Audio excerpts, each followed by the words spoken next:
Moon, mother of all bells, right?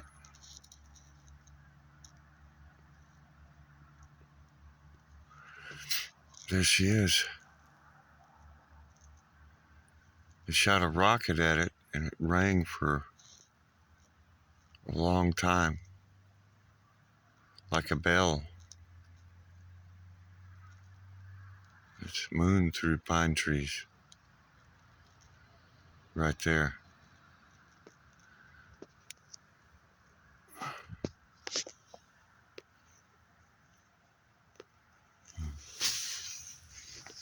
And then here's a blue moon.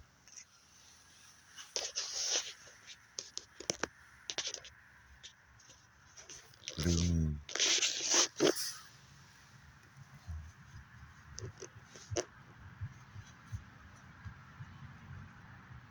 There you go. It's actually a paper towel over a flashlight. We'll call it a blue moon. Once in a blue moon. Oh, man. I slept. It's the middle of the night. I woke up. Right? Okay. Hang on.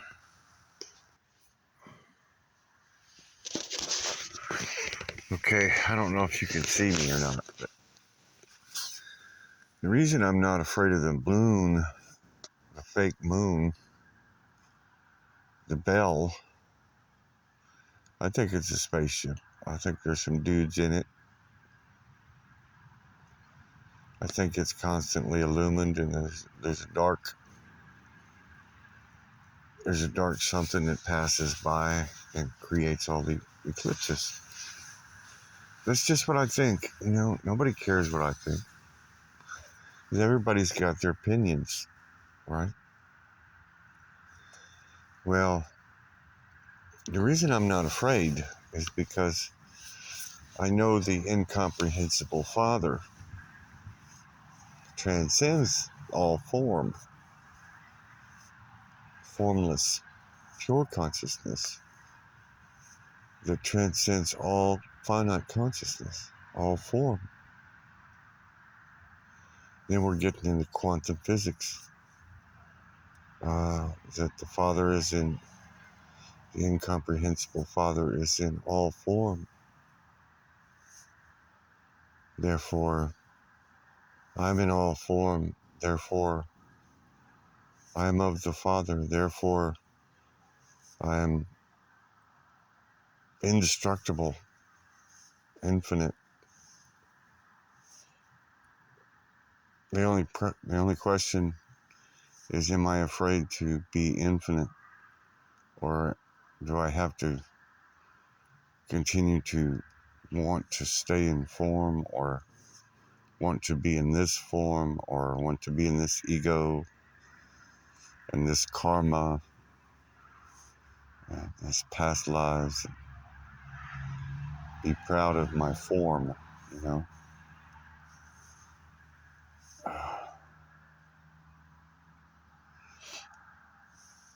That's the only question. Really. Like when I'm walking down the highway, you know, it's like, how do I feel about myself?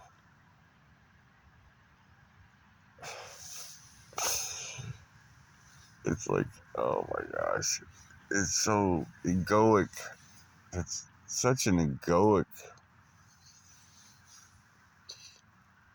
reality that,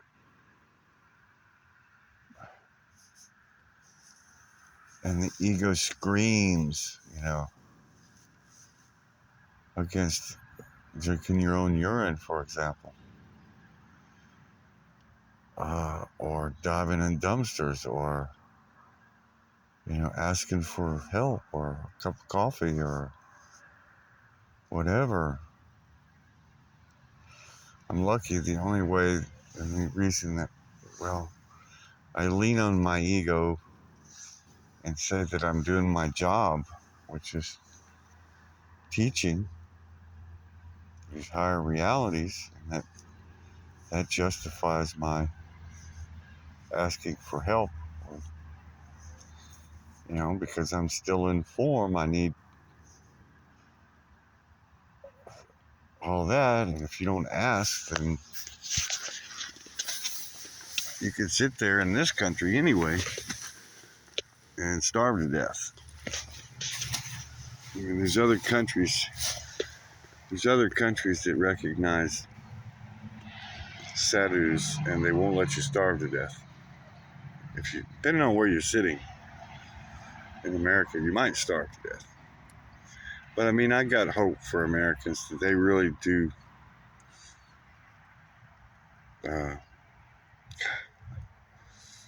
I love them so much. They're me. Here we go, getting back into form again. And that's pretty much what we got, is love and form. So that's our highest calling in form, right? Love. So we got both. Thank you, God. 1-1. Right? Plato. Formless form. I don't know how many times I've said it. I just keep saying it. It's like the reality of it is that we have two waters to help us in these two 1-1s of God. The pure distilled water, rainwater for the incomprehensible Father, the formless Father. And we have urine, Shivambu, ultrafiltered plasma for the other God, the other one of God, which is all form. And that why wouldn't we need both? Why can't we abide in both? Because we're abiding in both. The Father's realm is at night, like, incomprehensible. When it's pure dark, we can't see, so we can't comprehend the forest, for example. We're afraid of the incomprehensible. Tonight I had to find my tent in the dark. And, it's funny, if I just calm down and make my way through the forest, then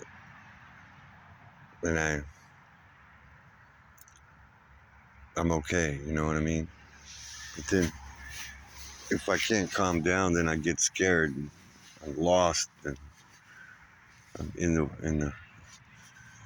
the briars, like Charlotte and Alice in Wonderland or something, all freaked out.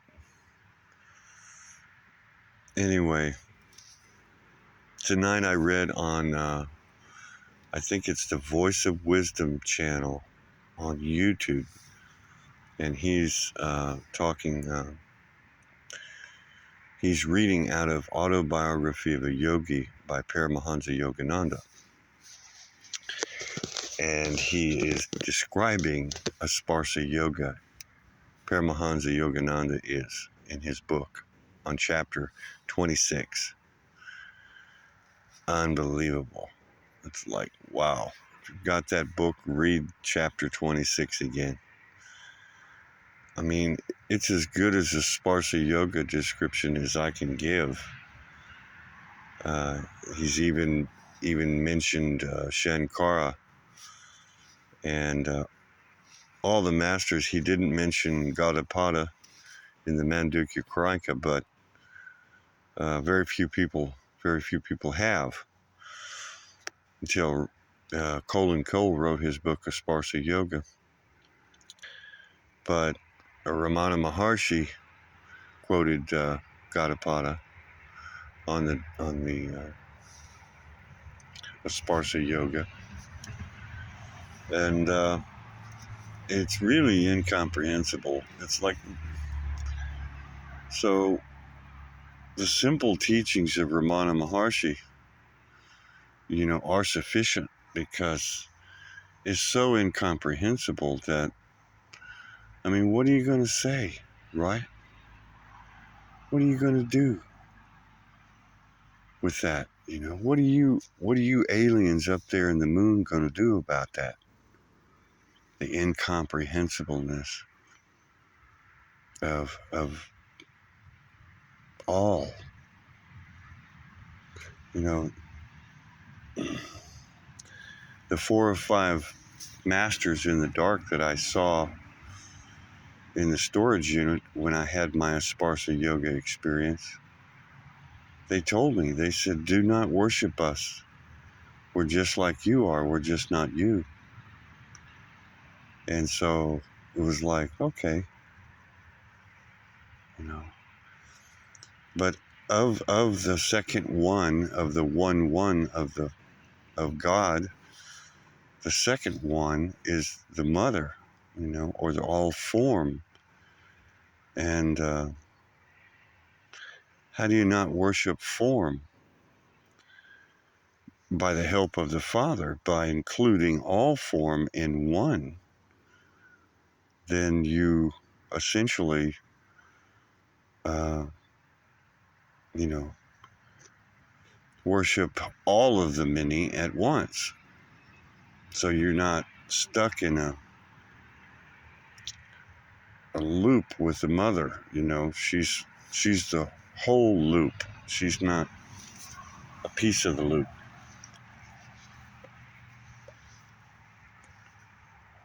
You know what I'm saying? Anyway, just ponderings in the evening here under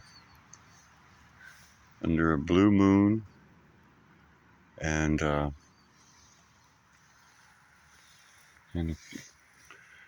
and a cloudy moon. All right, spiritual truck out. Peace, love, and light.